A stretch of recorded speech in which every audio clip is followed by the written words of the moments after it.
24 ঘন্টার প্রতীকী অনশন ভাঙলেন শঙ্কর ঘোষ। নেতাজির মূর্তিতে মাল্যদান করে কর্মসূচির সমাপ্তি। বিধায়ক তহবিলের টাকা খরচে বাধা, তহবিলের টাকা আটকে রাখার অভিযোগে গতকাল থেকে প্রতীকী অনশনে বসেছিলেন বিধায়ক শঙ্কর ঘোষ। আর আজ সেই অনশন ভাঙলেন শঙ্কর ঘোষ। নেতাজির মূর্তিতে মাল্যদান করেই কর্মসূচির সমাপ্তি করলেন তিনি।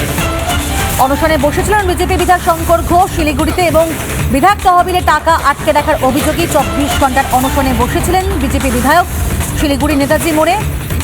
গতকালই অনশনে বসেন তিনি। বিধায়কদের 5 বছরে কয়েক কোটি টাকা করে তহবিলে পান তারা, কিন্তু শঙ্কর ঘোষের অভিযোগ ছিল কি যে এই বিধায়ক তহবিলের টাকা ঠিকমতো দেওয়া হচ্ছে না, আবার কোথাও প্রকল্পের অনুমোদন দেওয়া হচ্ছে না। অন্তত 9টি প্রকল্প যেগুলি ছাড়পত্র পেয়েছিল কিন্তু বর্তমানে এখনো পর্যন্ত কাজ শুরু হয়নি। তিনি বারবার ডেপুটেশন জমা দিয়েছেন কিন্তু কোনো লাভ হয়নি, তাই তিনি ধর্নায় বসেছিলেন। তবে আজ নেতাজির মূর্তিতে মাল্যদান করে সেই কর্মসূচির সমাপ্তি করলেন বিধায়ক শঙ্কর ঘোষ। 24 ঘন্টার প্রতীকী অনশন ভাঙলেন শঙ্কর ঘোষ।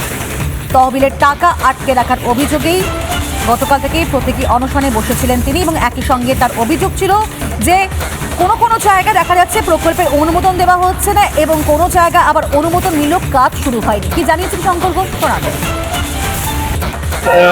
যে অনশন অবস্থান কর্মসূচি তা নেতাজির চরণে পুষ্প অর্পণ করে তাকে শ্রদ্ধা জানিয়ে আমরা সমাপ্ত করি।